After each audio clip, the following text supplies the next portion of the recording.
Boa noite a todos. Então, hoje estamos muito contentes com mais essa apresentação do nosso ciclo de conferências, né, visada sobre o romance. Hoje quem está conosco é a professora Valéria Augusti, da Universidade Federal do Pará, e ela vai nos falar sobre narrativas de viagem e o gênero romance, diálogos no século XIX. E a professora Valéria Augusti é professora da Universidade Federal do Pará, como eu havia dito, trabalha principalmente nos campos de História da Literatura e História Cultural. É especialista em prosa de ficção do século XIX, com ênfase nos seguintes temas sobre os quais tem várias publicações em livros e periódicos: circulação e recepção, gabinete de leitura do século XIX, best-sellers, prosa de ficção e relatos de viagens sobre a Amazônia nos 800. É um prazer recebê-la, Valéria. Ficamos muito contentes com a sua presença. A palavra é sua.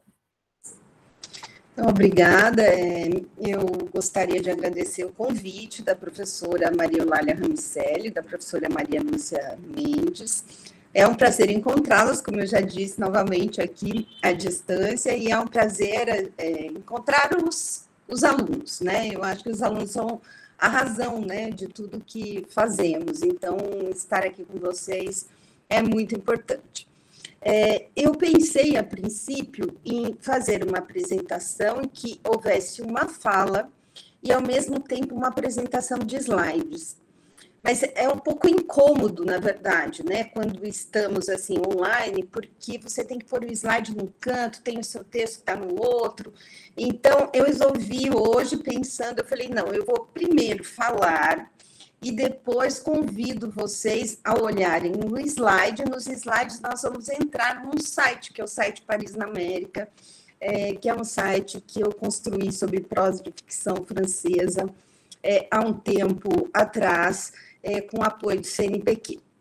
Então, eu vou iniciar a minha fala. Eu tenho o hábito de preparar um texto, então eu espero que vocês não se entediem muito. Então, vou tentar fazer essa leitura desse texto com calma. A gente vai para os slides e aí para uma conversa. Entendi que essa é a proposta, né?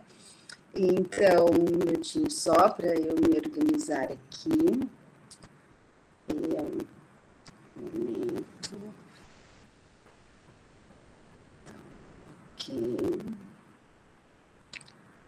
Então, deixa eu só colocar isso aqui um pouquinho do lado.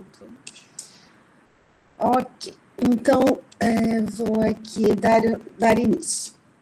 Bem, inicio esta conversa pelo percurso que me conduziu ao tema proposto, para em seguida apresentar as primeiras reflexões que vem suscitando, as quais têm me conduzido a combinar as perspectivas teóricas com as quais venho trabalhando nos últimos anos com as matrizes da minha formação na área de ciências sociais.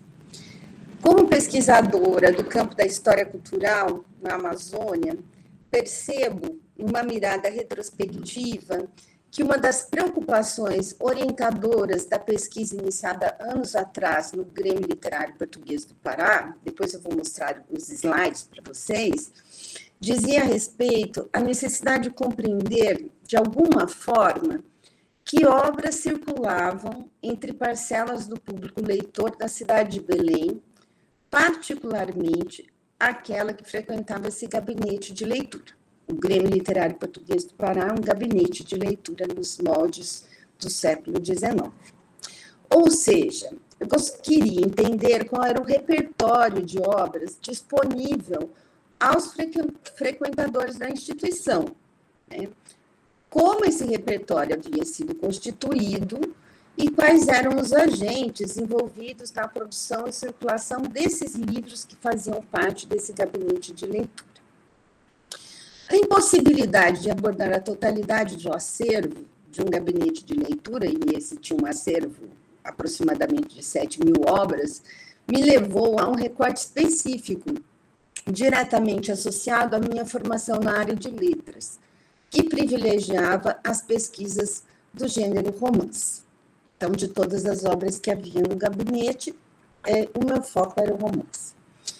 A escolha pela prosa de ficção francesa foi uma segunda escolha, também se alicerçava em evidências, de um lado, históricas e de outra, materiais. Históricas, porque as pesquisas nessa área sugeriam que os exemplares de prosa de ficção de autores dessa nacionalidade, da França, tiveram larga entrada no Brasil oitocentista e eram também provas materiais no sentido de que a quantidade significativa de exemplares na biblioteca do Grêmio confirmavam um fenômeno que não tinha dimensões regionais, pelo contrário. Ou seja, os romances franceses circulavam no século XIX no Brasil todo, não era uma particularidade de Belém, né? O fato do acervo ter uma parte significativa de prosa de ficção de matriz francesa. Bom, após sistematizar uma quantidade significativa de dados editoriais referentes aos exemplares franceses de prosa de ficção, publicados no século XIX e disponíveis nesse gabinete, de cujo acervo eu me servia, percebi que estava diante de uma miríade de obras e autores com os quais eu não possuía a mínima familiaridade, né? Ao lado de romancistas como Eugène Sue, Paul de Kock, Ponson du Terreil, Victor Hugo, Alexandre Dumas, havia outros cujos nomes me soavam totalmente estranhos. A princípio, pensei que tal estranhamento se devesse ao fato de eu ser uma professora de literatura brasileira e, por consequência, uma neófita invadindo um terreno estrangeiro.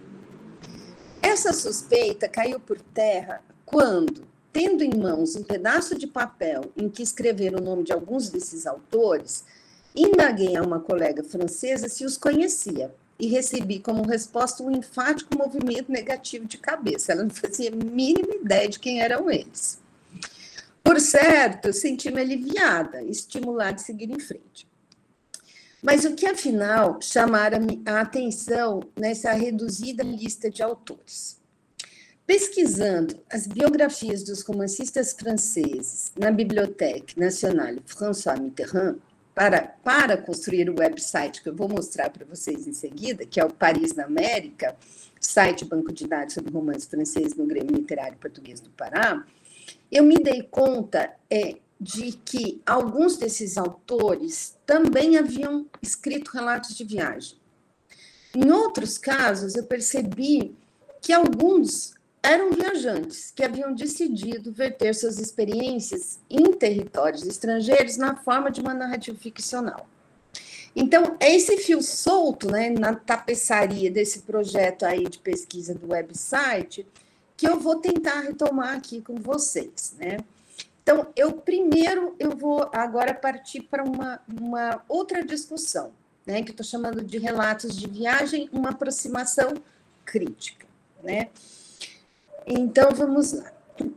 Uma primeira aproximação da bibliografia crítica sobre relatos de viagem nos dá a impressão de que as reflexões teórico-metodológicas sobre o uso desse tipo de fonte parecem ter sido mais abundantes entre historiadores do que estudiosos da literatura. No caso da historiografia nacional, seria importante relembrar que tais relatos foram fartamente utilizados por João Capistrano de Abreu, nos capítulos de História Colonial, de 1907, e por Sérgio Buarque de Holanda, em Raízes do Brasil, de 1936. Bem, contudo, a partir da década de 1970, os historiadores consideraram que o uso desse tipo de fonte fora, em grande medida, desprovido da necessária análise crítica, o que provocou uma série de reflexões. Ou seja, eles achavam que aqueles que tinham utilizado essa fonte iam utilizar sem criticar a fonte, sem fazer a crítica da fonte. Então, questões sobre as intencionalidades presentes nas narrativas de viajantes, sobre o lugar de enunciação do porta-voz do discurso, ou até mesmo sobre os interesses que mobilizaram suas representações, passaram a ser o ponto de partida crítico para o uso dessas fontes de pesquisa. Não bastasse isso, os próprios relatos se tornaram objeto de pesquisa. Antes, eles eram usados como fontes, eles passaram a ser objetos de pesquisa, e o corpus, antes restrito, sobretudo aos relatos de matriz europeia, alargou-se em termos das regiões de origem, incluindo norte-americanos e latino-americanos. Um outro esforço, muito mais complexo, talvez, por ser pouco feliz em termos de resultados, foi feito no sentido de definir o relato de viagem enquanto gênero. Nesse caso, os críticos literários ingleses, Tim Youngs e Peter Hume, organizadores de coletâneas sobre o assunto, foram chamados a auxiliar os historiadores. Da perspectiva desses críticos, esse tipo de literatura permaneceria como um corpus de textos pouco definido, não sendo possível estabelecer seus contornos exatos em virtude de suas aproximações com outros tipos de discurso. O fato de nutrir-se de certos gêneros literários, como romances, novelas, contos, poemas, assim como da autobiografia, dos discursos científicos e de textos memorialísticos, faria dele, por consequência, o gênero híbrido, né? Essa é a discussão que estava sendo feita. Bom, os relatos da primeira viagem de circunnavegação norte-americana, a US Exploring Expedition, realizada entre 1838 e 1842, aquele relato da viagem de Thomas Eubank ao Brasil, em 1846, e os romances Robinson Crusoe, Moby Dick e Coração das Trevas, são utilizados para exemplificar esse suposto hibridismo do gênero. Vou tentar explorar os argumentos dos críticos para demonstrar como a discussão é, penso eu, infrutífera, do meu ponto de vista. Vamos ver. No que diz respeito ao relato da expedição americana, escrito pelo capitão do navio, Charles Wilkes, argumenta-se que seria marcado por um misto de discurso científico e desejo de registrar a grandiosidade da expedição por ele comandada, já que se tratava de uma volta ao mundo envolvendo 6 veleiros que levaram 350 homens. Por consequência, argumentam, o relato poderia ser compreendido como um misto de discurso científico com aspectos autobiográficos. No caso de Thomas Eubank, cuja viagem foi motivada por uma visita ao irmão que morava no Rio de Janeiro, o relato teria tomado a forma de um diário, inserido, por consequência, no campo das escritas de si. Como participava de instituições científicas norte-americanas e estava impregnado das discussões raciais da sua época, acabaria tendo também características científicas. Os exemplos das 3 obras ficcionais, Robinson Crusoe, Moby Dick e Coração das Trevas, serviram para demonstrar a intersecção entre relato de viagem e ficção, uma vez que a primeira obra é baseada em um naufrágio realmente ocorrido nas costas litorâneas do Chile, e a segunda no caso do ataque do baleeiro Xerxes. Assim, ambas obras ficcionais teriam como ponto de partida viagens e fatos realmente ocorridos, que teriam dado ensejo à narrativa ficcional. Não bastasse isso, Melville realmente havia sido marinheiro, antes de se tornar escritor, e Conrad, capitão de longo curso da Marinha Mercante Inglesa. Dessa forma, fatos historicamente comprovados e aspectos relativos à biografia desses autores parecem ser utilizados para sustentar a existência de uma opacidade entre os limites da realidade e ficção, apagando a fronteira entre gêneros. A afirmação de que o relato é um gênero híbrido, porque contém aspectos de discurso científico, aspectos biográficos, não me parece produtiva em termos de análise. A meu ver, esse tipo de esforço se pauta em uma espécie de busca fracassada pela pureza do gênero, que acaba conduzindo ao extremo oposto, ou seja, a conclusão de que tudo é relato de viagem, desde que haja um aqui e um acolá. Creio que esse tipo de análise faz com que se perca a noção do todo, que entendo como a inserção dos relatos no interior de um contexto histórico, de produção e recepção capaz de lhes dar sentido. Da perspectiva do debate sobre a porosidade entre ficção e realidade, pautada no fato de os romances terem dialogado com fatos ocorridos na realidade, ou com a própria experiência de vida do escritor, Não vejo como isso faria da ficção algo menos ficcional, e muito menos algo passível de ser incluído na categoria relato de viagem, como alguns críticos parecem fazer crer. Não é possível afirmar que toda ficção que narra uma viagem pode ser considerada relato de viagem. Se assim fosse, teríamos um corpus muito significativo de pesquisa que remontaria à Odisseia, levando-se em consideração tão somente a tradição literária da Europa Ocidental. Está dando para acompanhar? Está muito rápido? Tudo bem para vocês? Tudo bem? Acho que tá tudo bem, ninguém... Tudo bem. Tá tudo tranquilo. Pode continuar, Valéria. Tudo tranquilo. Tá ótimo. Está um pouquinho chiado o microfone, não sei se é o meu som. É. E agora, tá? Como é que está? Chiado? Acho que pode ser o sinal, né? Eu também estava achando que fosse o meu computador. Mas está dando para ouvir ou está ficando mudo? Não, está dando para ouvir. Está dando para ouvir, sim. Dá para entender. Então, vou devagar. Ademais, é preciso considerar que os relatos de viagem ganham popularidade no contexto do avanço do colonialismo europeu e que suas particularidades devem ser compreendidas em relação aos diversos momentos desse processo, como vamos tentar argumentar adiante. Não se pode ignorar também que o relato de viagem tem no desenvolvimento da imprensa as condições necessárias para a sua divulgação, expansão e popularidade entre o público leitor. De outra parte, os outros dois gêneros anteriormente mencionados, o romance e a autobiografia, gozam de popularidade similar desde pelo menos o século XVIII. Não por acaso, Peter Gay se refere ao século seguinte, o XIX, como aquele que fora marcado pelo apetite biográfico, ou seja, pelo interesse dos leitores acerca da sondagem da vida interior. O gênero biográfico não era novo. Lembremos, pois, das Confissões de Santo Agostinho.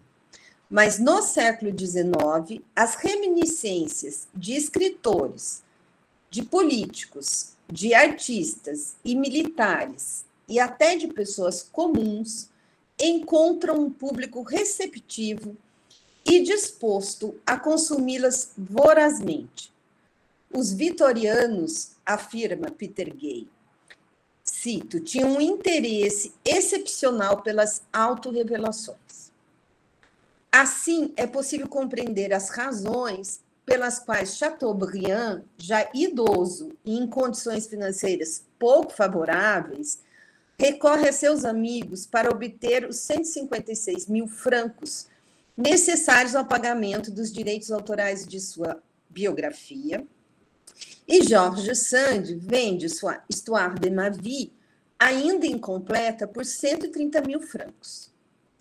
Todos eles, em certa medida, sucessores de Rousseau, que no século anterior publicara suas confissões, alegando conhecer seu próprio coração, que tratava de desvelar publicamente.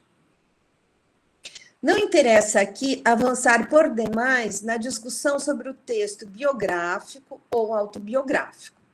Essas considerações servem apenas para lembrar que esse gênero gozou de popularidade similar àquela do relato de viagem e do romance, que, conforme demonstram as inúmeras pesquisas a esse respeito, tornara-se também um verdadeiro best-seller a se pautar pelo espaço ocupado no mercado editorial desde o século XVIII. Então, estou querendo dizer que chegamos no século XIX com 3 gêneros que são best-sellers: relatos de viagem, narrativas de viagem, romance e autobiografias e biografias. Quero dizer com isso que, observados do ponto de vista do mercado editorial, relatos de viagem, biografias e romances ocupavam um espaço comum, podendo ser, em certa medida, considerados gêneros concorrentes quando se trata de levar em conta as preferências do público leitor. Isso não significa que sejam gêneros com contornos indefiníveis. Né? Também não significa que deixem de fazer empréstimos uns dos outros quando se trata de ganhar a atenção do público leitor. Bem, dito isto, eu procurarei explorar uma outra abordagem em termos analíticos, e eu vou fazer um movimento agora, baseada numa obra que eu acho que é muito, muito interessante, não sei se dá para vocês verem, que é esse livro da Mary Louise Pratt. Ela é uma canadense e ela escreveu esse livro que se chama Os Olhos do Império, Relatos de Viagem e Transculturação. Ela é da área de letras. Né? Então, eu vou, a partir daqui, falar um pouquinho dos paradigmas discursivos, das convenções narrativas que ela encontra, de certa maneira, nos relatos de viagem, numa abordagem mais diacrônica, para a gente ir pensando o romance. Né? Talvez vocês reconheçam alguma coisa do romance nessa fala. Então, essa parte da minha fala é pautada no trabalho de pesquisa dela, e se intitula, de fato, Paradigmas Discursivos e Convenções Narrativas em Relatos de Viagem. Bem, segundo Mary Louise Pratt, por 3 séculos, os suportes de elaboração da consciência planetária europeia se sustentaram em termos de navegação e deram origem a 2 projetos, ambos dependentes da tinta e do papel. O primeiro projeto, o projeto de circunnavegação e o de mapeamento do perfil costeiro do mundo, tarefa em andamento ainda no século XVIII. Então, a gente tem que pensar num mundo assim, em que, enfim, há um processo imperialista e há territórios que têm impedimentos de entrada, né? E você tem os europeus mapeando os contornos do mundo, né? É bem bonito isso, os contornos. Não dá para ir para o interior, mas dá para mapear os contornos. Então, vamos lá. Essa primeira versão da consciência planetária europeia dá lugar a uma outra que se inaugura praticamente em meados do século XVIII e que é marcada por 2 eventos.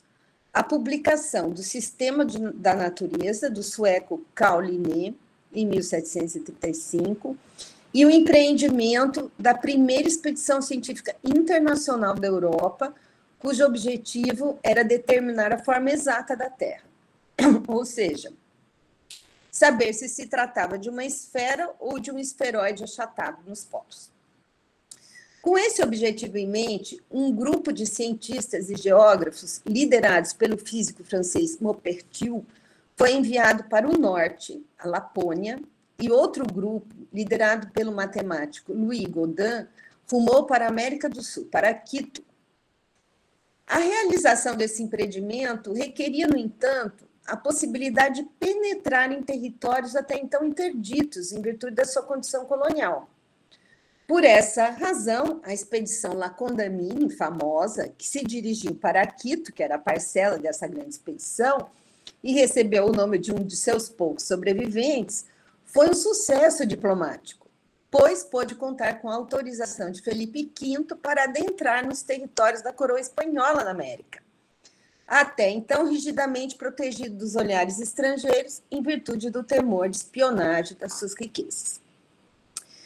A sistematização da natureza, a partir da segunda metade do século XVIII, que vai depender da possibilidade de adentrar para além das regiões costeiras, ou seja, e para essa segunda etapa, não é só mapear, fazer o mapa das costas, é ingressar nos territórios, nessas regiões, né, onde, desculpe, até as naus só podiam ancorar para serem reparadas e abastecidas, vai cristalizar imagens do mundo de tipo bastante diferente daquelas propiciadas pela navegação, né? Porque você só podia contar a história do que tinha acontecido no mar, mas no território você não conseguia ingressar. Né? A história natural mapeia, e aqui eu vou citar a Mary Louise Pratt, não a estreita faixa de uma rota, não as linhas onde a terra e a água se encontram, mas os conteúdos internos daquelas massas de terra e de água cuja extensão constitui a superfície do planeta. Fim da citação. A circunnavegação e a cartografia por si sós não seriam capazes de engendrar a consciência planetária do sujeito europeu, não fosse o contato estreito que mantiveram com a cultura impressa e que se ampliou cada vez mais, acompanhando o processo de interiorização pela África, pela América Espanhola e Portuguesa nos séculos seguintes. A publicação dos inúmeros relatos resultantes da expedição La Condamine permitem dimensionar a relação entre a viagem e o mundo dos impressos. O matemático Bourget publica o relatório da viagem entregue à Academia Francesa de Ciências, mas não se detém a ele. Logo em seguida, publica também um livro técnico sobre a expedição, denominado La Figure de la Terre. La Condamine faz imprimir a breve narrativa das viagens através do interior da América do Sul, em 1745. E, posteriormente, imprime a Carta sobre a Insurreição Popular em Cuenca, em 1746, seguida por uma História das Pirâmides de Quito, de 1751, e por um relatório a respeito da mensuração dos primeiros 3 graus do meridiano, também em 1751. Os 2 capitães espanhóis da mesma expedição publicam Viagem à América do Sul, que vem à luz em 1747. Além de todos esses relatos, há o de Isabella Godin de Odonné, mulher euro-americana, que narra as aventuras por ela vividas ao atravessar os Andes e seguir viagem pelo Rio Amazonas para se encontrar com o marido, um dos membros dessa expedição. Publicada pelo esposo em 1773, sua narrativa foi anexada ao relato de La Condamine. Como se pode observar, uma única expedição produz uma quantidade significativa de publicações que ganham os mais diversos formatos: relatórios, livros técnicos, cartas. A despeito dessas diferenças, um traço comum as une. Todas ganham a luz da imprensa, satisfazendo a demanda do público leitor por notícias acerca de mundos até então desconhecidos. Não por acaso, Daniel Defoe afirma, em 1730, que seria possível empreender uma viagem pelo mundo em livros e, cito Defoe, se fazer mestre da geografia do universo pelos mapas, atlas e mensurações dos matemáticos. Assim como viajar pelo mar e circunnavegar o globo com Dampier e Rogers, né? Os piratas, os corsários, né? Famosos. Essa tarefa, que será empreendida pelo romancista Jules Verne, em A Jangada, recorrendo aos inúmeros relatos de viagens sobre a Amazônia, produzidos ao longo de séculos, Verne narra as peripécias da família de João Garral, que constrói uma jangada com o intuito de seguir o curso do Amazonas rumo à cidade de Belém, onde deveria se realizar o casamento do seu filho. Bem,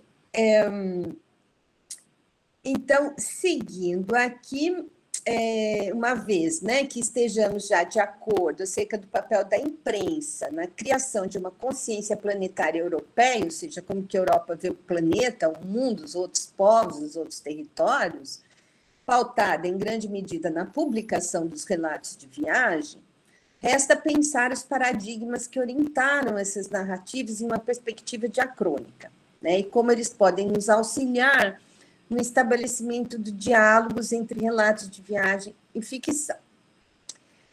Bem, aqui eu continuo me pautando nas análises da prática, avisando aqui vocês, né? Então, um primeiro paradigma, de acordo com essa autora, está estreitamente associado ao período das navegações e se materializa, sobretudo, em uma espécie de convenção narrativa pautada na história de sofrimentos, privações e perigos da viagem, né? Atravessar o mar, atravessar o Atlântico, as tempestades e assim por diante. E de outro, nas maravilhas exóticas e curiosidades presentes nos relatos das expedições do século XVI à região amazônica, por exemplo, né? Essas características que se inscrevem naquilo que Prati denomina gênero popular de literatura de sobrevivência, né? Estão presentes nas narrativas do Lacondamine, por exemplo, convivendo com a voz da ciência, né? Na segunda metade do século XVIII, quando vai se acelerar o processo de interiorização, de entrada pelos territórios mesmo, o projeto global proposto pelo Sistema da Natureza do Linneu, que espalha os seus alunos pelos mais diversos continentes, vai submeter a história e a cultura à natureza, ao se propor a localizar todas as espécies do planeta e classificá-las por meio de um sistema taxonômico europeu, que desconsiderava as relações orgânicas e ecológicas dos espécimes entre si, assim como o lugar que ocupavam nas economias, histórias e sistemas simbólicos originais de onde haviam sido extraídos, né? A gente vê muito isso no Brasil, a gente vê isso com relação aos nossos biomas, né? Brasileiros. Muito embora o mapeamento ligado às navegações implicasse também o poder de nomear, a história natural que emerge nesse período, no século XVIII, tinha como particularidade extrair todas as coisas do mundo e recolocá-las em uma nova estrutura de conhecimento, diferente da original, e que reivindicava para si o valor de estar ordenando o que, a seus olhos, parecia caótico. Então, nós sabemos, por exemplo, que as populações indígenas ordenam e organizam e têm conhecimento sobre o mundo natural. O que se faz, né, no século XVIII é outra coisa, né? É extrair essas coisas desse mundo desconhecido para os europeus, colocá-los numa nova estrutura de conhecimento, né? E o surgimento dos museus naturais na Europa está diretamente ligado a esse processo histórico. Nesse processo, surge a figura do coletor naturalista, que é esse naturalista que, inclusive, vai coletar os espécimes para os museus europeus, né? É um coletor que, por oposição ao navegador e ao conquistador, seria investido de uma aura inocente, né? Professando uma benigna visão hegemônica que não instauraria nenhum aparato de dominação. É como se a ciência fosse neutra, né? Não há dominação nesse processo.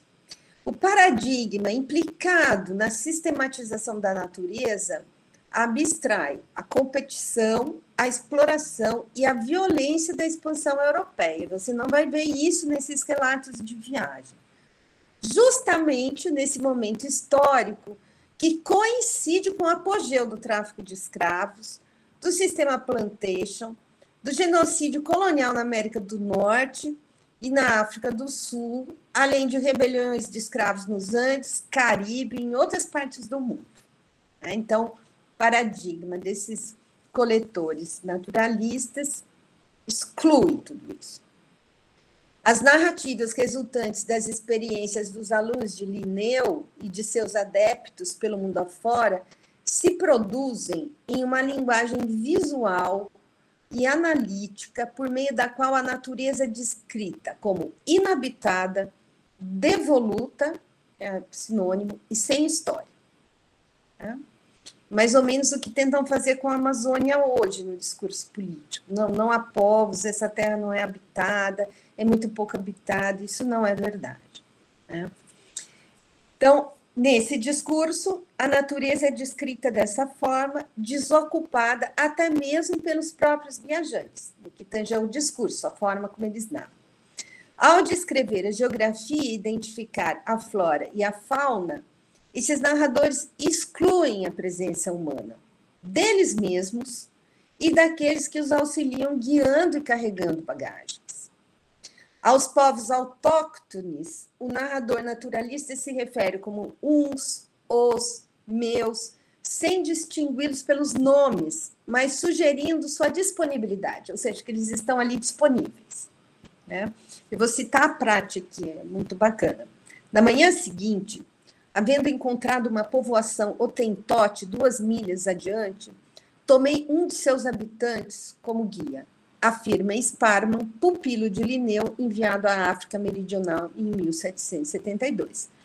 Então, veja, ele tomou um dos seus habitantes como guia. Essa pessoa não tem nem nome. Né? A narrativa da anticonquista, porque é como se não tivesse ocorrendo isso, já presente nos relatos desinteressados dos viajantes naturalistas, vai fazer sua reaparição naqueles escritos sobre a chave sentimental. O escocês Mungo Park, que em 1797, aos 25 anos, viaja pela costa da África Ocidental e passa 1 ano e meio explorando a bacia do rio Níger, narra suas aventuras atravessando desertos, suportando a sede, a indigência, as feras e os bandoleiros. A linguagem das emoções, que muda um pouco, né? O consolo, o lamento, as esperanças, se cola a cada experiência vivida pelo narrador, que se faz figura central do relato. Então, ele é a figura central desse relato. Os encontros com as pessoas estão presentes, ao contrário do que acontece com os relatos naturalistas. Na narrativa sentimental, a natureza não ocupa lugar privilegiado, salvo nos casos em que tem papel relevante na vida social e as informações têm valor não por sua meta ou sistemas de conhecimento, mas sim por sua sentimentalidade. Nu e sozinho, rodeado por animais selvagens e homens ainda mais selvagens, minhas forças começaram a me abandonar, afirma Mungo Park. Então, a gente está aqui no terreno da narrativa sentimental. Nem narrativa de descoberta, nem de coleta geográfica, mas sim de uma experiência pessoal, na qual o expansionismo europeu é esterilizado tanto quanto o modelo científico informacional. Ainda que não se trate de um narrador, claro, desencarnado, o protagonista sentimental, que suporte e sobrevive aos eventos, assinala Prati, é igualmente construído como uma presença europeia não intervencionista, cuja inocência se sustenta, em termos textuais, na submissão e vulnerabilidade, ou seja, ele está no território estrangeiro, completamente vulnerável, vivendo um monte de aventuras, e assim por diante. Então, ao contrário da disponibilidade do mundo e das pessoas, né, que é posta em curso no relato dos viajantes de Linneu, ou seja, o mundo todo está disponível para eles explorarem, classificarem, nomearem, naquele de Mungo Park, o que está em jogo é a mística da reciprocidade. Né? Viajando sob os auspícios da Associação para a Promoção da Descoberta das Áreas Interiores da África, criada pela aliança entre aristocratas e homens de negócios interessados em um comércio legítimo, Park narra seus encontros com a população local como uma troca que visa assegurar a sua sobrevivência, ou seja, ele está a serviço, né, da exploração, mas a forma como ele narra é diferente. Né? Se uma escrava lhe dá abrigo, ele presenteia essa compadecida hospedeira com 2 ou 4 botões de bronze, ou seja, tem uma reciprocidade, né? É narrado dessa forma.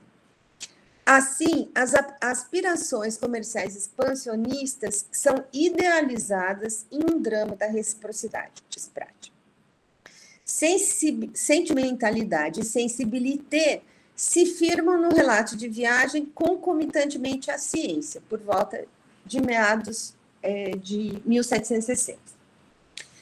Quando as viagens de Mungo Park aparecem, por volta de 1799, encontram leitores já afeitos às dramatizações sentimentais da zona de contato. Né?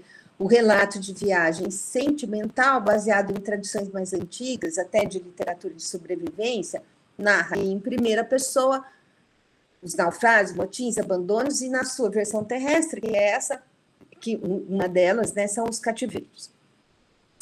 Essa literatura já popular lá em fim do século XV vai ganhar novo fôlego no século XVIII, se fortalecendo com a cultura impressa de massa. A esse respeito, Pratti observa: os sobreviventes que retornaram de naufrágios ou cativeiros podiam financiar o reinício da sua vida normal escrevendo suas histórias para vendê-las em panfletos ou coleções baratas. Né? Então, isso que nos interessa, né? Pensar que no século XIX você vai ter um mercado editorial muito fortalecido e aí você vai ter uma proliferação dessas narrativas, né? Os periódicos têm papel relevante na publicação desses relatos.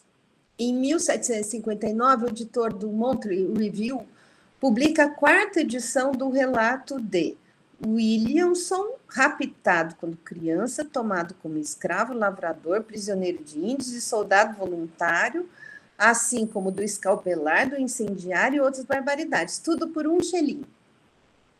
Ou seja, baratíssimo. Acrescenta ainda que o autor do relato, e acho que isso que nos interessa, né? Nós trabalhamos com história cultural, com as narrativas, que o autor do relato teria obtido o auxílio de um amigo literário, responsável por ornamentar a narrativa em benefício do desafortunado autor. O que importa notar é que essa retórica subjetivista convive com aquela da autoridade da ciência, né, que a gente estava falando antes, como o demonstram as resenhas em que se discute a forma correta de se escrever os relatos de viagem. Se de forma ingênua, identificada com popular, ou se de forma letrada. Isso lembra muito até um capítulo da Márcia, a forma correta de escrever belas letras, ou de ler belas letras, né? E o que interessa notar aqui, que eles não estão só publicando relatos de viagem, está tendo um debate, afinal, como que escreve isso? Como que isso tem que ser escrito? Que jeito que tem que ser? Né? E assim, ou seja, se instauram debates estilísticos sobre a ornamentação ou a exposição da verdade nua ou crua. E isso põe em cena as tensões entre o homem de sensibilidade e o homem de ciência, por exemplo. No coração dessa problemática estão também os editores e os escritores de aluguel, que, para assegurar um processo competitivo, frequentemente transformavam totalmente os manuscritos, aí o que nos interessa, em geral, na direção do romance. Né? Então, não bastasse isso, surgem narrativas em que os viajantes europeus se envolvem afetivamente com os nativos, né, como a história de Le Vaillant, que narra de maneira tranquila e bem-humorada o caso de amor entre ele e Narina, uma jovem sul-africana khoikhoi. E aqui vem o que nos interessa, né? A publicação da narrativa de uma expedição de 5 anos contra os negros revoltosos do Suriname, publicada em 1796 por John Stedman, tá dando para ouvir, gente? Circula por 30 anos na Europa, incorporando, só queria saber se eu congelei. Congelei? Será que congelei? Não, tá, ok.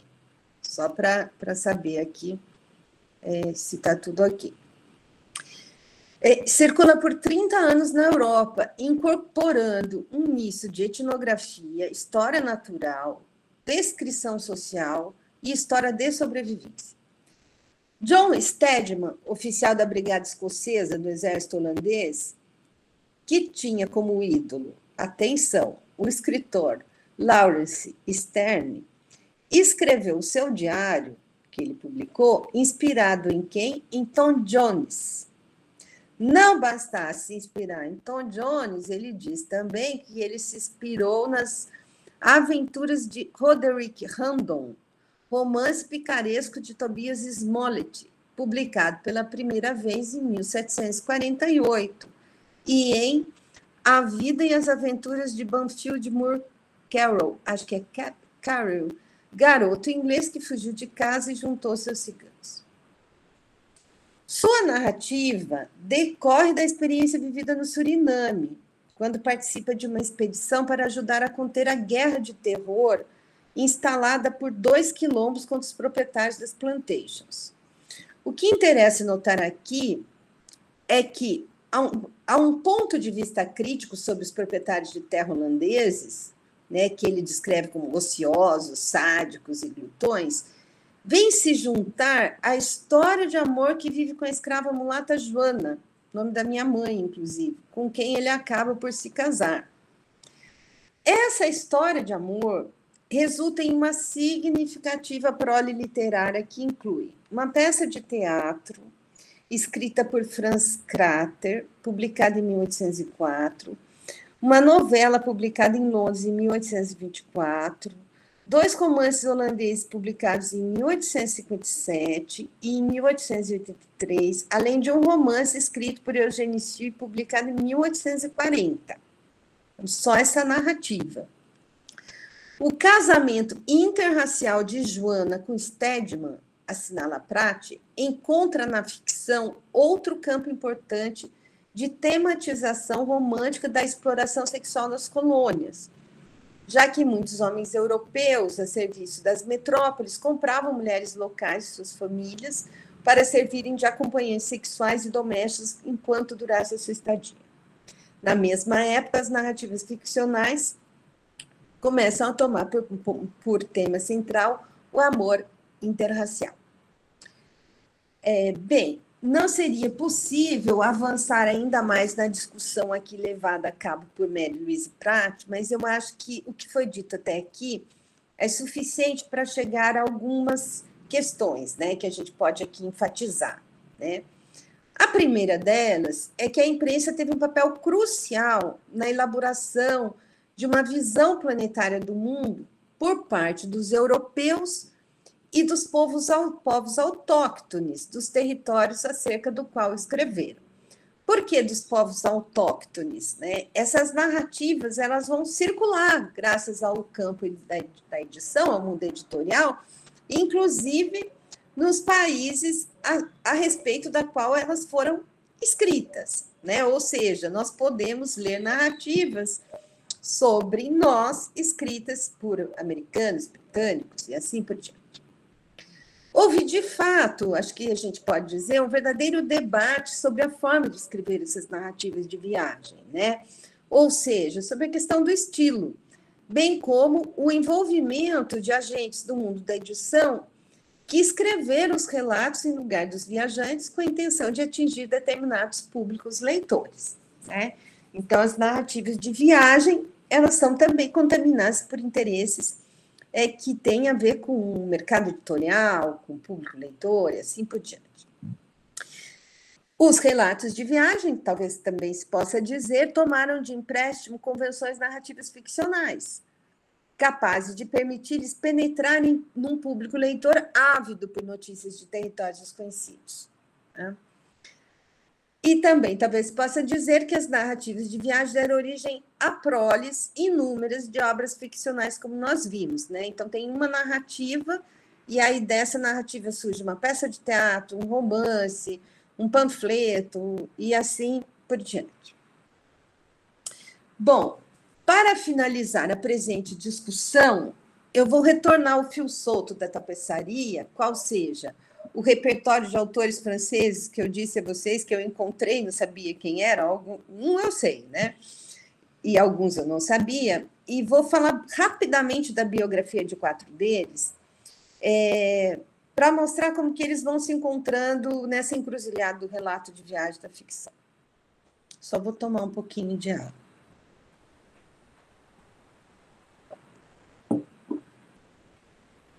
Bem, o primeiro deles, e talvez o mais conhecido, claro, é Júlio Verne, né? Nascido na cidade de Nantes, em 8 de fevereiro de 28, falecido em Amiens, em 24 de março de 1905. Bom, Júlio Verne, né, licencia-se em Direito em 1849 em Paris, mas abandona a profissão para dedicar-se à literatura, né? Inicia sua carreira no teatro, e em 1850, com a ajuda do Alexandre Dumas, ele apresenta a sua primeira peça teatral, Les Pas Rompus. no Théâtre Lyrique, em Paris. No ano seguinte, ele começa a publicar seus primeiros contos, né? Dentre eles, Les Premiers Navires de la Marine Mexicaine e Un Hivernage dans les Glaces, ambos publicados no periódico Musée des Familles, ou seja, Museu das Famílias, né? Um periódico para as famílias, né? Dirigido por Pierre Chevalier. Em 1863, ele firma contrato com Pierre-Jules Hetzel, que se torna seu principal editor, e o Hetzel vai publicar Voyage en l'air, né, que era o primeiro romance dele, que depois vai se chamar Cinq Semaines en Ballon. Daí em diante, outros romances da série Voyage Extraordinaire vão ser publicados pela editora Hetzel. E aí vai, né? Voyage au centre de la Terre à la Lune, Les Enfants du Capitaine Grant, etc. Júlio Verne vai fazer parte também da equipe de autores que escrevia para o Magazine d'Éducation et de Récréation, fundado por Hetzel em 64. Então, vocês imaginam, né? As narrativas dele estão circulando, nesses periódicos destinados à família, à educação. Bom, foi nessa revista, nesse Magazine d'Éducation, que ele publicou A Jangada, em folhetins, né? E aí, em uma entrevista que ele dá para o Strand Magazine, em 1895, ele vai afirmar o seguinte, que eu acho lindo. Ele diz, eu sempre amei a geografia, como outros se especializaram em pesquisas históricas. É certo que foi meu amor pelos mapas e pelas grandes explorações do globo que me conduziu a compor essa longa série de romances geográficos e completa. Eu não acabei a obra-prima da minha vida, a de pintar a Terra. É impressionante, né, essa fala dele, porque ela diz tudo de um mundo onde as narrativas de viagem estão circulando, onde isso tem uma importância imensa, né, a ponto dele dizer que ele escreve romance geográfico e que ele quer escrever sobre o planeta, ele quer pintar a Terra. Para o romancista, bastava uma notícia nos jornais para lhe sugerir um caminho imprevisto. É o anúncio da agência Cook que lhe fornece a matéria para a volta ao mundo em 24 dias. Verne procura em obras científicas e narrativas de viagem relativas aos confins da Terra os locais em que os seus dramas podem se desenrolar. Publica 7 romances ambientados na África, 3 no Canadá, 1 nas Antilhas, 3 nos Estados Unidos, 7 na América Central e do Sul, 3 na Ásia, incluindo China, Índia e Turquia, além de romances ambientados em países europeus, como Bélgica, Escócia, Grécia, Irlanda e Rússia. Os romances ambientados na Amazônia são 2, né? Um eu já falei para vocês, que é A Jangada, de 1880, e tem Le Chancellor,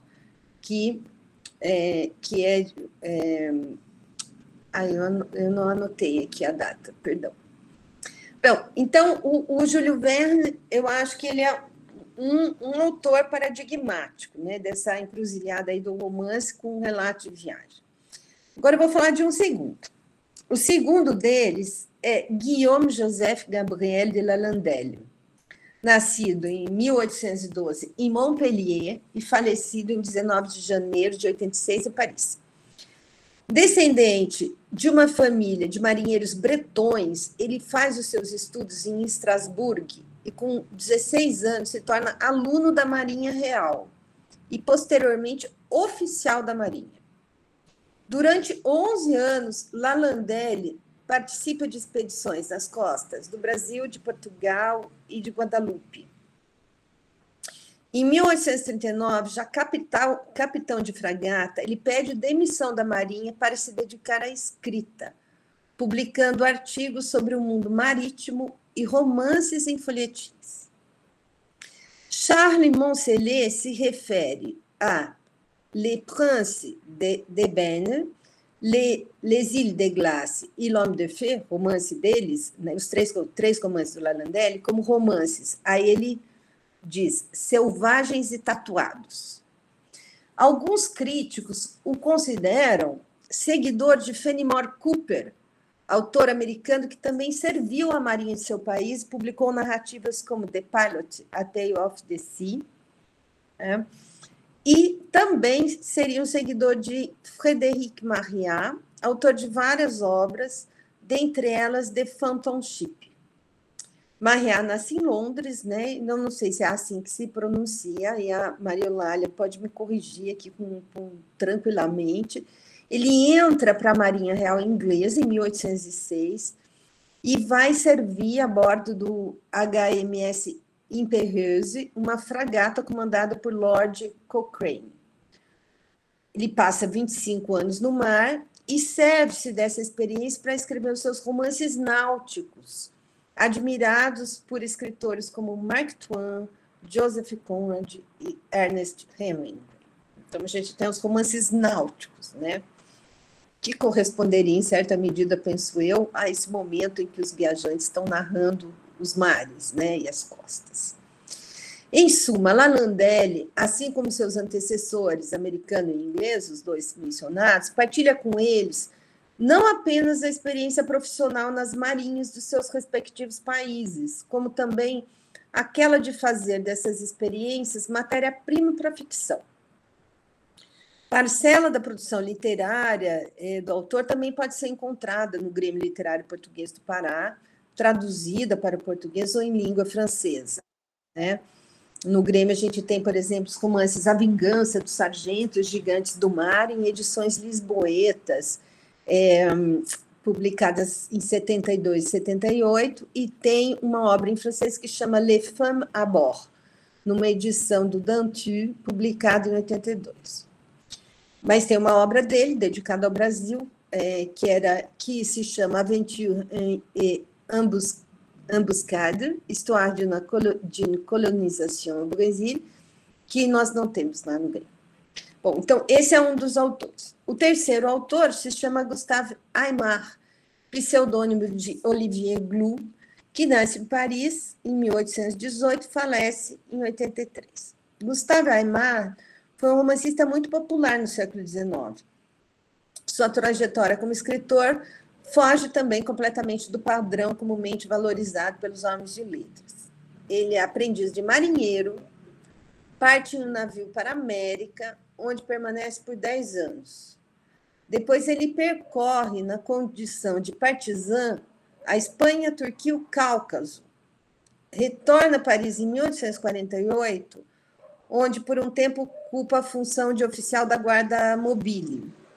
Em seguida, se dirige novamente para a América, desta feita ao lado do conde José Bourbon, que coordena a expedição de Sonora, né, nos Estados Unidos. Por ocasião da Guerra Franco-Prussiana, em 70, ele forma e comanda um batalhão de franco-atiradores do La Presse, o jornal. Novamente, em Paris, publica inúmeros romances ligados às suas experiências de viagem. E aí vem, esse é o caso do romance Le Trappeur de l'Arkansas, que, publicado pelo editor Fayard, em 1858, dá início a uma série de narrativas ambientadas na América do Norte e no México.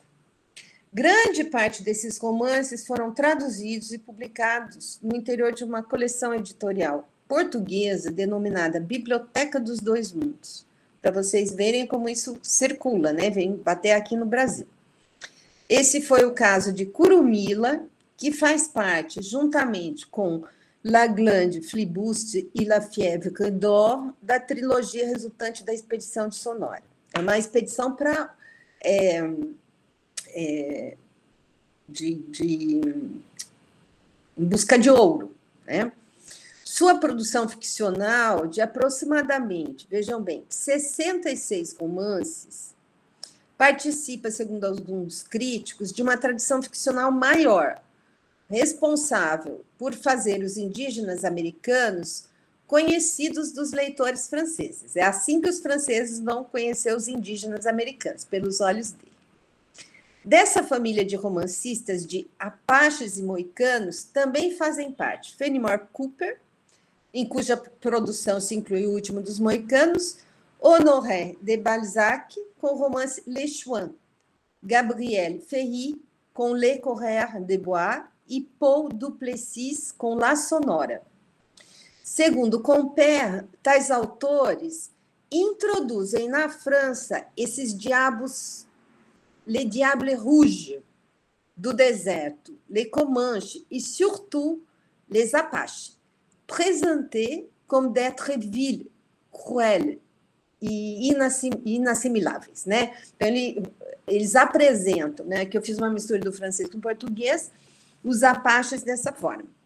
Inclusive, para vocês terem uma ideia do impacto disso, hoje, lendo esse livro do Dominique Califat, sobre fé divers na França no final do século, o que eu descubro, né, que os criminosos na França, no final do século XIX, que estavam em Paris, eles eram chamados de apaches.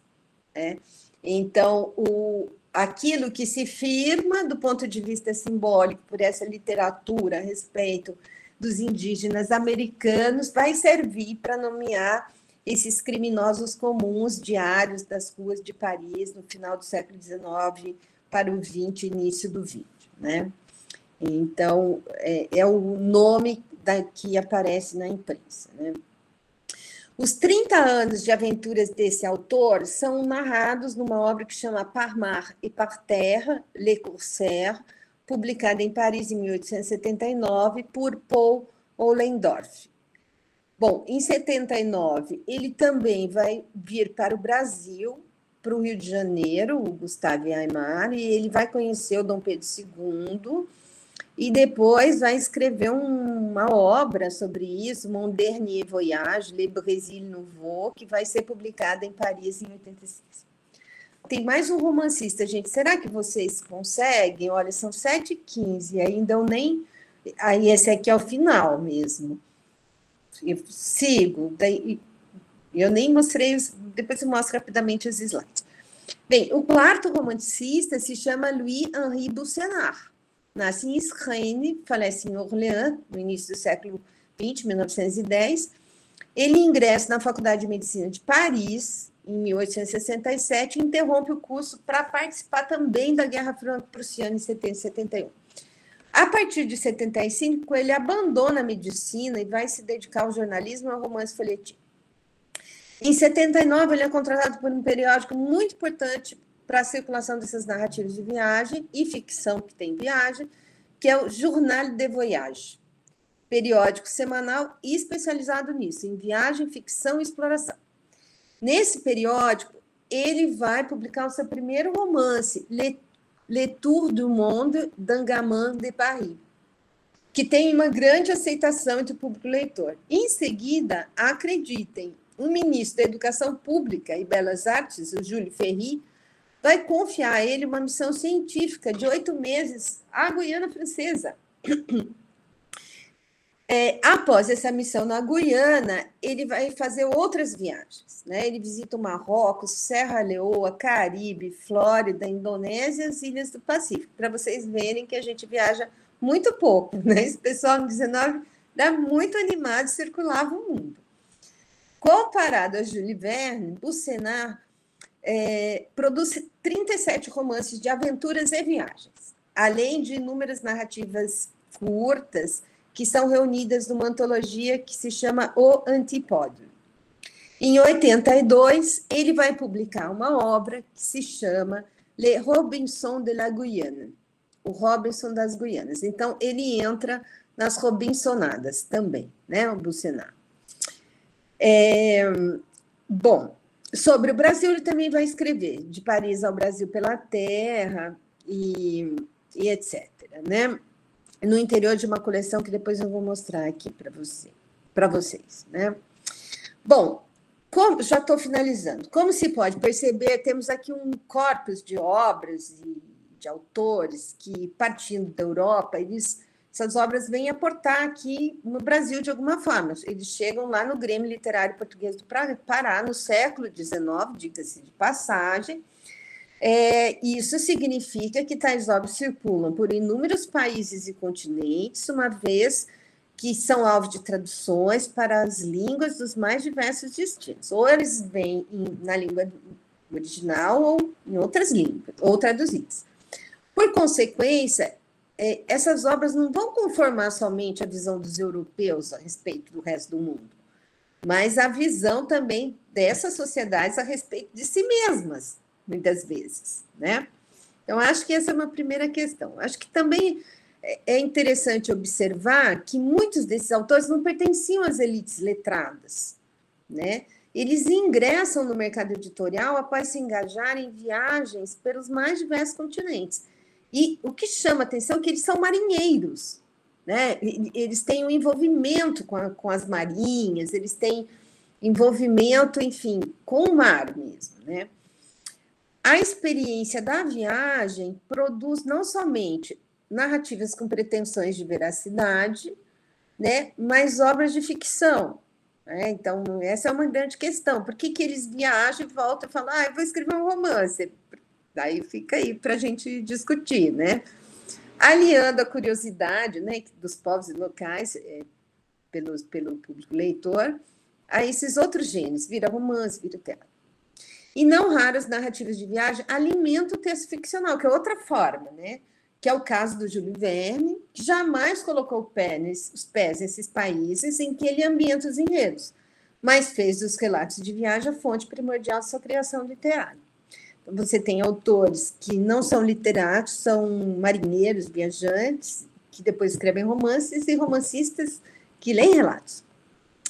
Da perspectiva da pesquisa da área de letras ou história cultural, essa encruzilhada em que os textos ditos literários se encontram com a narrativa de viagem, podem abrir um caminho para investigações de diversas ordens, penso eu, desde aquelas que analisam as representações dos povos não europeus nas narrativas de ficção e nas suas relações e nos relatos de viagem, até mesmo aquelas sobre a circulação e recepção dessas obras em novos contextos e as suas diversas alterações e adaptações quando elas vão sendo vertidas para outros gêneros.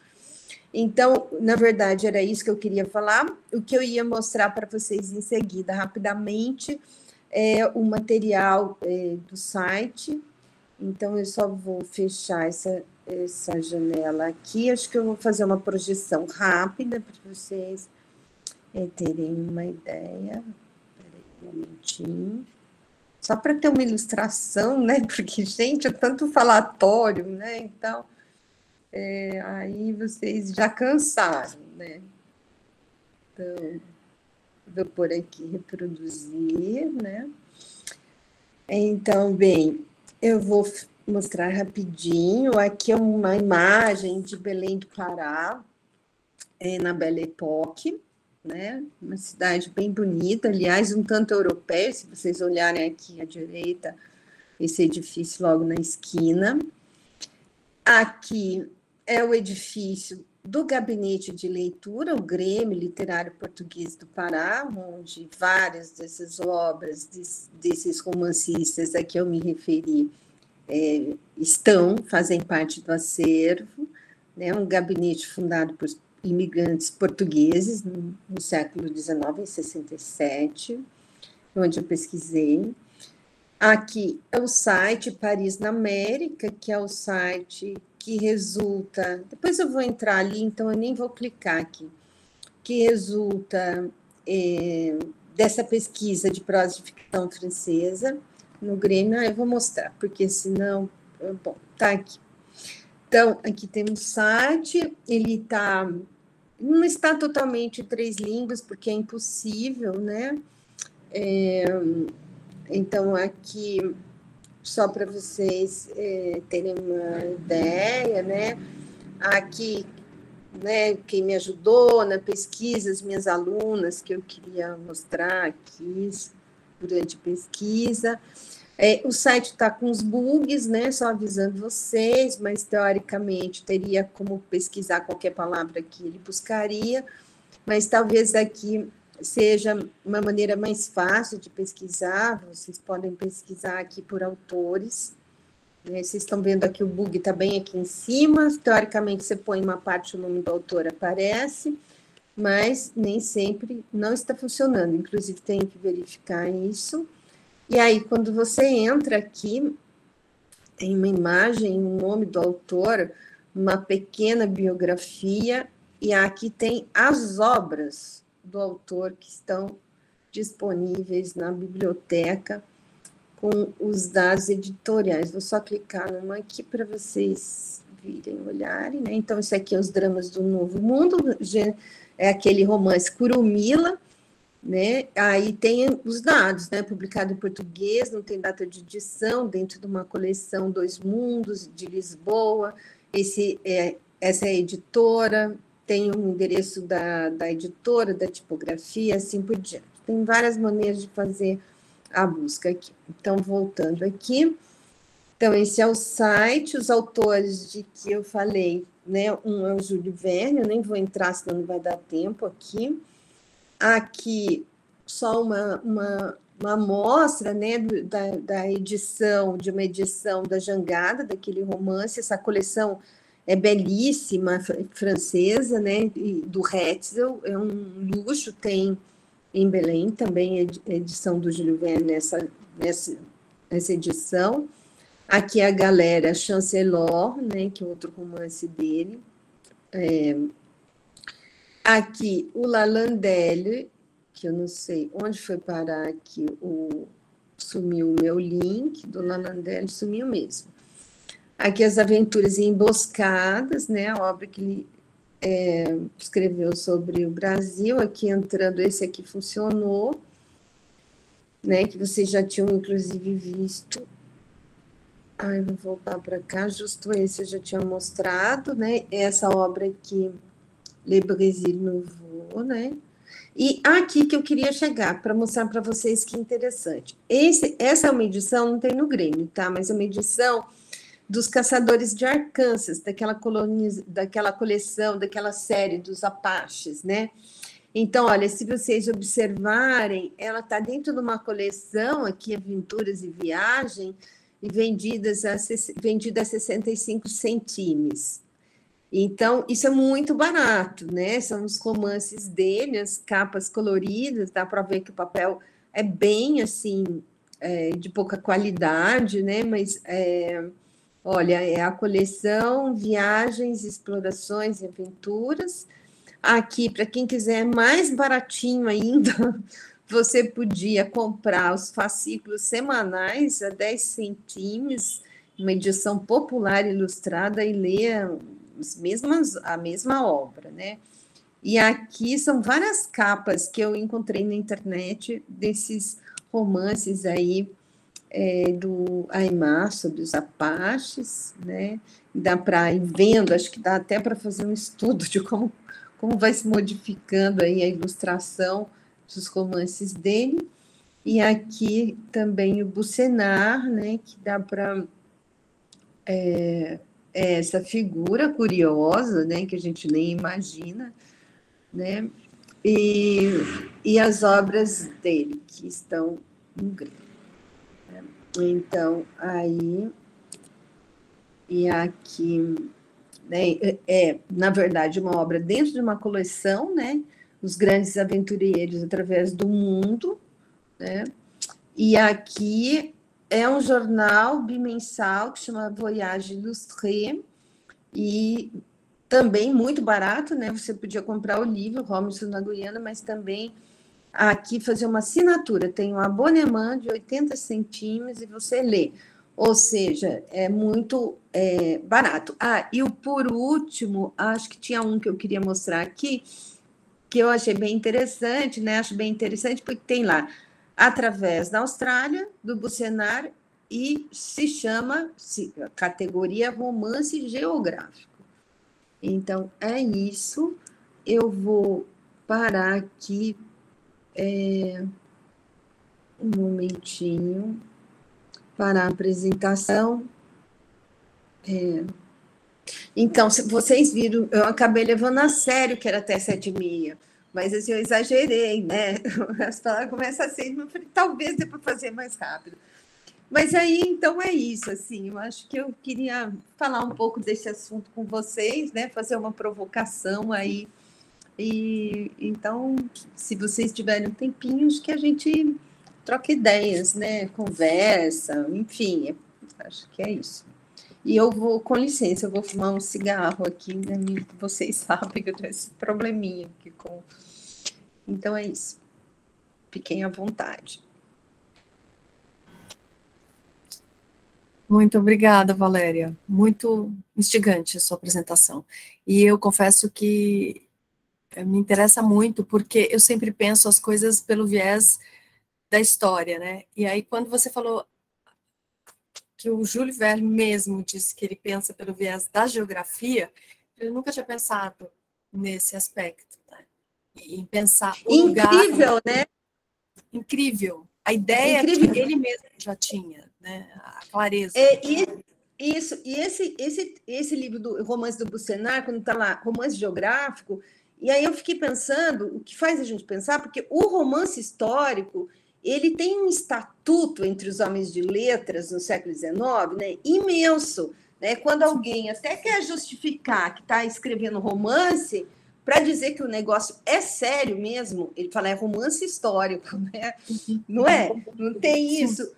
E aí, eles estão falando assim, não, olha só, a gente não está escrevendo romance histórico, a gente está escrevendo romance geográfico. Né? E aí, é muito interessante, porque é como, assim, fico pensando que é como se fosse, assim, claro que não é o século da geografia, né? Tipo assim, a ânsia pelo mundo é tão enorme que ela contamina os escritores, né? Sim. Os autores de romance. E aí eu penso isso, como você mostrou, também concatenado a um status que a ciência foi adquirindo, e sobretudo essa ciência exploradora, né? Então você já tem um histórico dos naturalistas que vai embasar esse desejo dos lugares, pelos lugares, né? E é uma ciência, né? Eu pensei, por exemplo, nas expedições napoleônicas e no Dolomite, né? Do Dolomitier, que fez a topografia do norte da Itália. E como o Napoleão pensava na questão geográfica para mobilizar a sua armada, né, organizar os seus ataques, ele mandava a equipe, o pai do Dumas, o general Dumas, ele foi enviado para o norte da Itália para fazer um mapeamento geográfico antes do Napoleão invadir. Então, ciência exploratória mesmo, né? Isso, e eu acho que também a gente fica pensando um pouco nos românticos, né? Os românticos tinham aquela coisa da viagem pela Europa ou pela Itália ser uma viagem formadora, né? Assim, formadora, fazia parte, né? Os pintores, eles iam viajar, iam pintar, né? Então, tem esse sentido da viagem. E aí você tem essas outras viagens, né? Que aí são os novos mundos mesmo, né? É o mundo... É o terreno a maior parte dos europeus, né, não vai vir para o Novo Mundo, né? Então eles conhecem o mundo por essas narrativas, né? E que a imprensa não fosse a imprensa, né? Por exemplo, você tem um jornal de voyage, como que você tem isso? Só quinzenal. Isso. Quinzenal. Porque todo mundo quer ler. Todo mundo quer ler, né? É um desejo pelo desconhecido, pela aventura, né? E que tem tudo a ver com o romance picaresco que vem vindo do 18, né? E que vai sendo alimentado por essas narrativas do Novo Mundo e narrativas novas maneiras de fazer esse romance picaresco. Eu pensei no Stu, que foi marinheiro, viajou. Sim. E é muito curioso pensar o estatuto do escritor, né? Esses autores, eles não são considerados assim. Todo mundo vai pôr um Dumas lá na historiografia literária francesa, um Balzac e tal. Mas eles não vão colocar esses autores, né? Que são autores que provavelmente, né, foram talvez muito mais lidos. Muito mais lidos, né? Por quê? Primeiro porque eles circulavam nesses suportes aí, né? Imagina, se pagava uma merreca, né? É assim, como se a gente comprasse sei lá, um folheto de cordel. Então, eles já circulam assim, que ajuda muito, e eles estão escrevendo sobre um assunto que interessa a todo mundo, né? Então, se a gente fosse pensar o que conformou, né, a visão de mundo europeu sobre esses mundos, talvez tenham sido esses autores que nós estudamos pouco, porque são não consagrados. E talvez uma grande parte do público leitor do século XIX tenha, de fato, pensado o mundo a partir deles, né? Com certeza. E, sobretudo, esse outro mundo, esse novo mundo, que está muito mais distante, que são outras referências, né? Essa história dos Apaches é incrível. É incrível. Semina. Né? Tem primeiro lá os Natchez, né? Le Natchez do Chateaubriand. Isso. Depois você faz o link no Mystère de Paris. Depois o Dumas faz Les Mohicans de Paris. Sim. E isso vai perdurando essa ideia dos Apaches como essa marginália, esse bafão. Isso. Eu queria até achar aqui que eu estava lendo hoje de manhã, eu estava lendo esse livro do Califá, inclusive fiquei muito impressionada porque soube que ele se suicidou. Vocês sabiam que ele tinha se suicidado? No dia do aniversário de 60 anos. Nossa, gente, eu fiquei arrasada. Doce, adorável. Então, quem me contou foi a Ana, que foi orientanda dele de pós-doc, e ela falou exatamente isso. Estou até tentando achar que eu não estava arriscando aqui o livro para ler para vocês a questão dos Apaches aqui. Como é que os parisienses chamam os ladrões de Apaches, gente? Isso sai no jornal, é muito, muito curioso, né? Enfim, na verdade, conforma uma maneira de ver o mundo, né? E eu não pude falar, porque também não ia dar tempo, a sorte que eu cortei, né? Eu cortei um pedaço que dessa coisa no Brasil, né? Eu acho que a Flora Susequinde, ela tem aquele livro importante que é... agora me deu branco. Narradora Viagem. Como que chama, gente? Brasil agora não é longe daqui? O Brasil não é longe daqui. Então, eu acho que e tem uma parte que ela vai discutir os narradores, os primeiros exemplares de ficção brasileira. Eu acho que ali ela diz uma coisa muito importante para nós, né? Ela fala assim: esses narradores narravam o que eles estavam vivendo como se eles fossem estrangeiros, como se eles fossem viajantes naturalistas. Então, imagina, olha aquela planta, como se aquela planta não fizesse assim, parte do dia universo, do repertório já dele, né? Então, exotizando, né, o que era familiar. Por quê? Porque os relatos de viagem o narrador do relato de viagem naturalista era o modelo que eles tinham para tentar narrar construir uma narrativa no Brasil que fosse nacional, né? Então era exotizando. E acho que tem um outro trabalho bem legal que é do Eduardo Vieira, que é sobre narrativa de viagem e ficção, que ele analisa 3 romances, acho que é o Ermitão de Muquem, se eu não leio, eu esqueço o nome, mas 3 romances, e que entra muito nesse paradigma de que o sertão, né, de que o interior do Brasil é inabitado, é devoluto, né?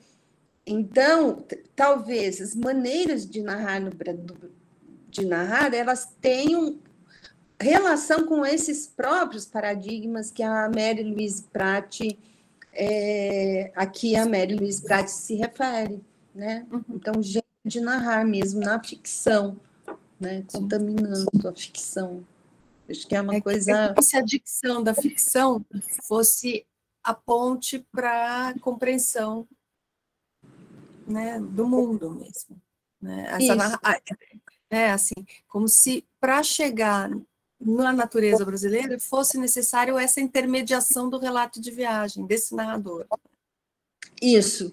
E ideologicamente também, como é que você pensa, né? Tem um caráter, assim, bem...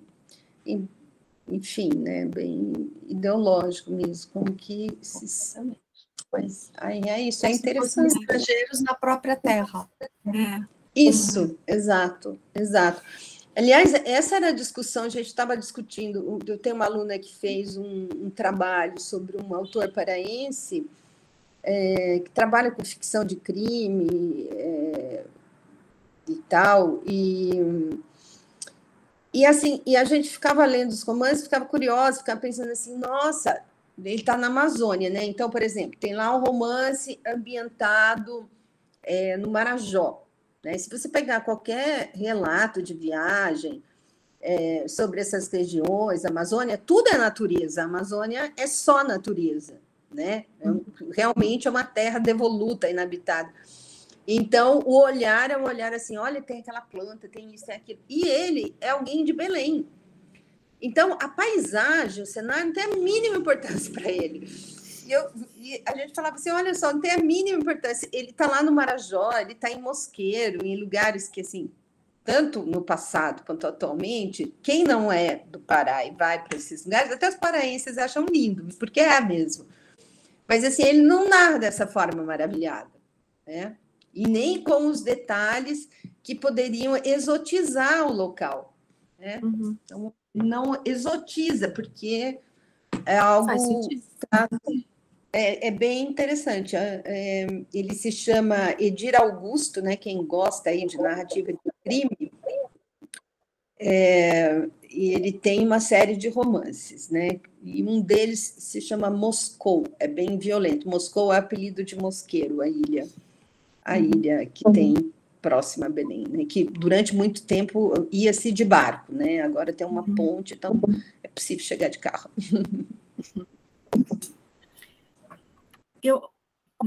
Não sei se alguém tem alguma pergunta.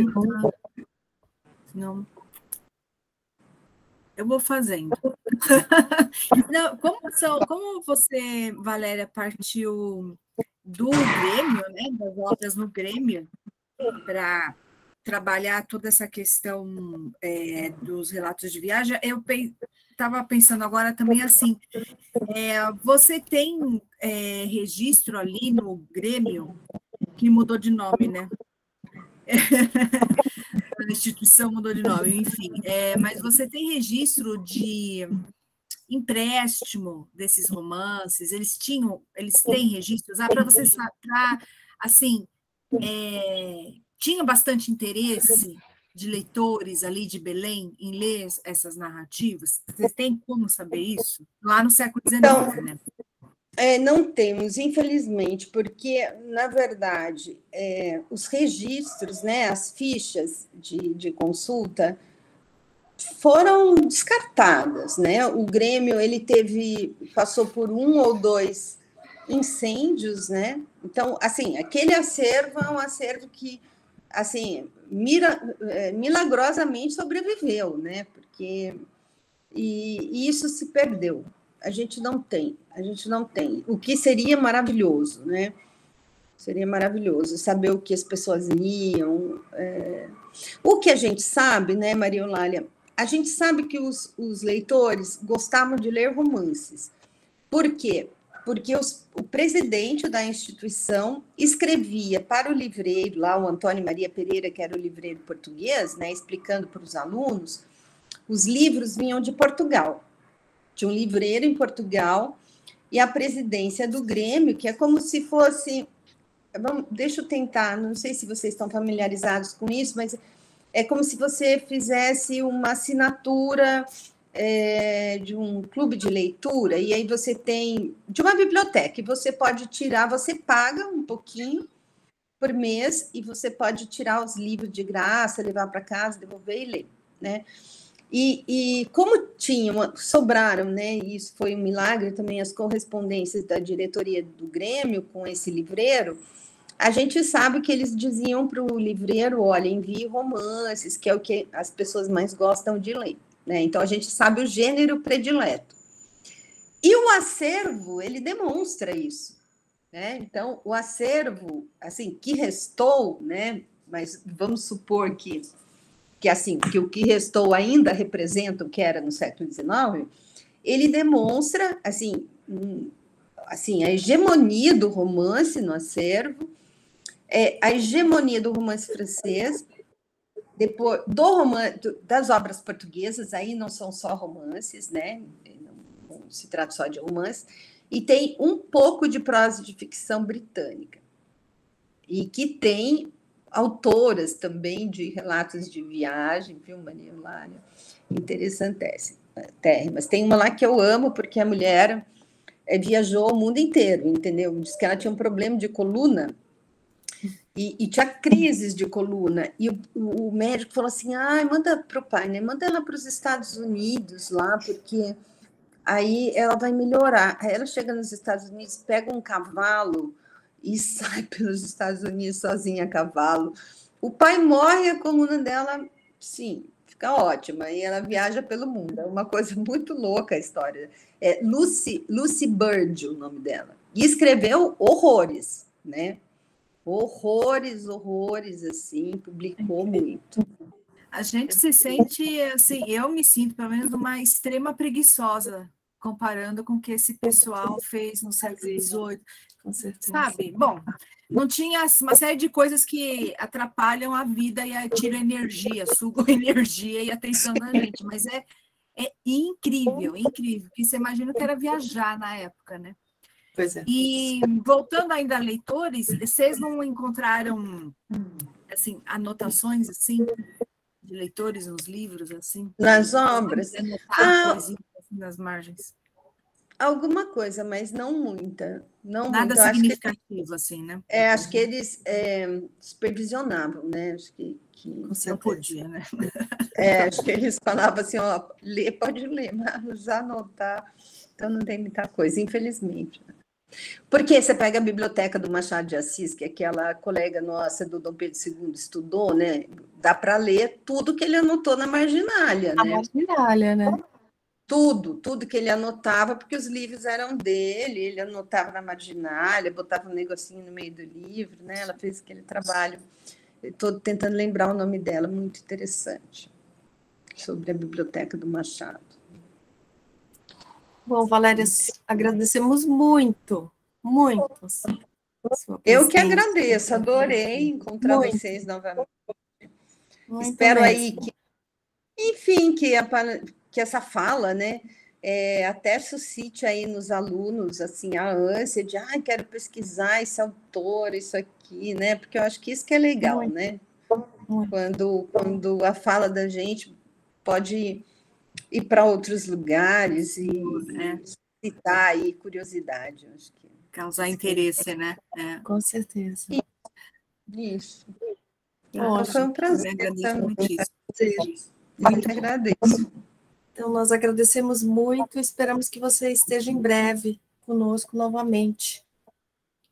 Eu também espero vê-las em Belém. Vamos ver se com esse novo momento aí pandêmico, se tudo isso funciona e conseguimos organizar, né, alguma coisa presencialmente para nos vermos. Claro. Então, bem, muito obrigada. Muito obrigada por tudo. Boa noite a todos. Muito obrigada pela presença de todos.